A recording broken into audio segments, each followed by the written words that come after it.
વર્ષો પહેલાંની વાત છે. અમદાવાદના એક શાળામાં અવિનાશ અને કાવ્યા પહેલી વખત મળ્યા.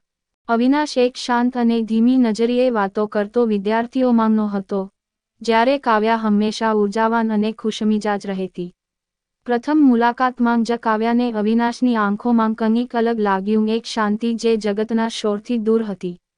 સ્કૂલના પ્રોજેક્ટ દરમિયાન બંને સાથે સમય પસાર કરવા લાગ્યા.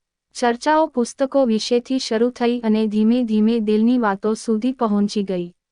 એક દિવસ અવિનાશે કાવ્યાને કહ્યું, હું જાણતો નથી પ્રેમ શું હોય છે, પણ તારી સામે બેઠો હોઉં ત્યારે બધા પ્રશ્નો શાંત થઈ જાય છે. કાવ્યાનું હાસ્ય એના ઉત્તર જેવું હતું, મૌન પણ દિલ સુધી પહોંચે એવું. પણ સમય કદી એકસરખો રહેતો નથી. કોલેજ, કારકિર્દી અને જીવનની દોડમાંથી તેઓ અલગ પડ્યા. પણ યાદો તો હંમેશા હજી ત્યાં જ રહી. 10 વર્ષ પછી, જ્યારે અમદાવાદમાં પુસ્તક પ્રદર્શન ચાલતું હતું, ત્યારે એક કોણામાં ઊભા એક લેખકના સ્ટોલ પર કાવ્યા ફરી એકવાર અવિનાશ સામે આવી. પુસ્તક મેળો લોકોથી ખચાખચ ભરેલો હતો. અવિનાશ પોતાના નવા પુસ્તકના સહીસત્રમાં વ્યસ્ત હતો. પુસ્તકનું શીર્ષક હતું, તું કદી ભૂલાય નહીં. કાવ્યા આ શીર્ષક જોઈને થમકી ગઈ. દિલ ધબકવા લાગ્યું. તેણે ધીમેથી પૂછ્યું, આ શીર્ષક માટે પ્રેરણા કોણ હતી? અવિનાશે આંખ ઉચકાવી જોઈ. પળભર માટે સમય સ્થિર થઈ ગયો. અવિનાશના હોઠો પરથી શબ્દો ફિસસી ગયા. તું ગઈ નહીં ક્યારેય. બસ શબ્દોમાં આવી ગઈ. કાવ્યા સ્મિત કરીને બેઠી ગઈ. બંને વચ્ચે હતું, પણ એ બહુ ગુંજી રહ્યો હતો. ઘણી વાતો બાકી હતી. શા માટે જિંદગીમાં એ સમયે મળ્યું નહીં? શું સાચે પ્રેમ હવે પણ જીવે છે, કે માત્ર યાદો રહે છે? અવિનાશે પૂછ્યું. તને યાદ છે આપણે એક વાક્ય લખ્યું હતું, છેલ્લે એક વાર ઉંમર રહે.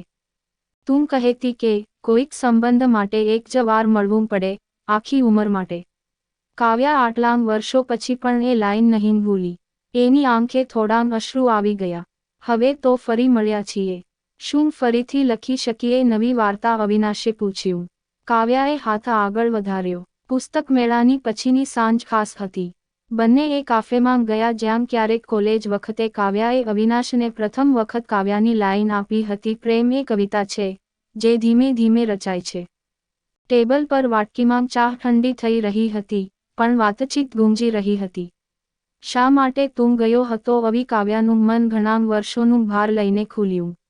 અવિનાશે એક ઊંડી ઉસાસ સાથે કહ્યું, હું ગયો ન હતો. બસ જીવી રહ્યો હતો એવા જીવનમાં જ્યાં તું ન હતી. પણ લખતો રહ્યો હંમેશા તને. કાવ્યા મૌન રહી. એ સમજાઈ ગયું. ઘણા પ્રશ્નોના જવાબ હવે જરૂરી નહોતા, કારણ કે સમજી શકાય એ પ્રેમ. બોલી શકાય એમ નહોતો. તેઓએ કાફેમાંથી નીકળતી વખતે અવિનાશે પૂછ્યું, શું આપણે ફરીથી શરૂ કરી શકીએ? માટે નહીં કે ભૂતકાળને સુધારવો છે, પણ ભવિષ્ય રચવો છે.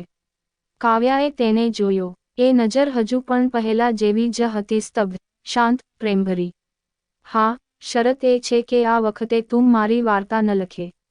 પણ આપણે મળીને લખીશું. બંને નાની નાની ડેટ પર મળવા લાગ્યા, સંગીત સાંભળતા, જૂના ફોટા જોઈને હસતા, નવા સપનાની ચર્ચા કરતા. એ દિવસોમાં કોઈ નહોતા. એક સાંજ, ચાંદની નીચે, જ્યારે બંને અમદાવાદની નદી કિનારે બેઠા હતા, અવિનાશે કહ્યું, કાવ્યા, તું મારી કવિતા હતી, છે અને રહેશે. પણ હવે હું તારા પ્રેમમાં નહીં, તારા સાથે પ્રેમમાં છું. કાવ્યાએ હળવી રીતે હાથ પકડી લીધો.